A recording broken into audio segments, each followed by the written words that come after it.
জীবন বাজি রেখে অস্ত্রসহ সন্ত্রাসীকে আটক করল পুলিশ।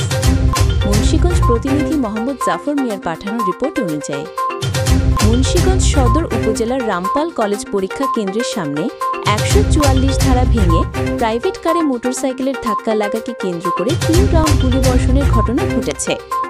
এ সময় অভিযুক্ত ওই যুবককে ২ রাউন্ড গুলি, একটি ২২ বোরের রিভলভার, ৭০ পিস ইয়াবা ও প্রাইভেট কার সহ আটক করেছে পুলিশ। ধস্তাধস্তিতে আহত হয়েছেন ৩ পুলিশ সদস্য। রোববার দুপুর ১:১টার দিকে পরীক্ষা কেন্দ্রের পাশে পূর্ব দেউসার এলাকায় এইচএসসি পরীক্ষা শেষ হবার পর এই ঘটনা ঘটে। আটক সাব্বির হোসেন ওরফে দীপু, ২৯ বছর বয়স।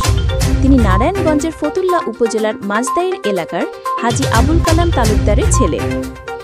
আহতরা হলেন হাতিমারা পুলিশ তদন্ত কেন্দ্রের উপপরিদর্শক এএসআই এমদাদুল হক ৪২, পুলিশ সদস্য সাজিদুর রহমান ২৬ এবং রবিউল আলম চৌধুরী ৪৯। উপস্থিত পুলিশ সদস্যরা জানান, লোকজন জড়ো হতে দেখে এগিয়ে গেলে ৩ রাউন্ড গুলিবর্ষণ করে পালিয়ে যাবার চেষ্টা করে ওই যুবক। এ সময় স্থানীয়দের সহায়তায় তাকে আটক করা হয়, তবে সাথে থাকা ২ জন পালিয়ে যেতে সক্ষম হন। এ ঘটনায় মামলা দায়ের প্রক্রিয়াধীন বলে জানান মুন্সিগঞ্জ সদর থানার officer incharge MD Saiful Alam. তিনি জানান, আটক সাব্বির হোসেন একাধিক অস্ত্র মাদক মামলার আসামি। এছাড়া তিনি যে ৩ রাউন্ড গুলিবর্ষণ করেছেন সেগুলোর খোসাও জব্দ করা হয়েছে।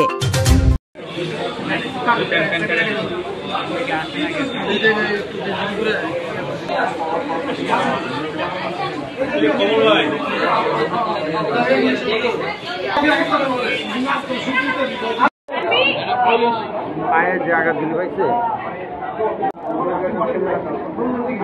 ওটাই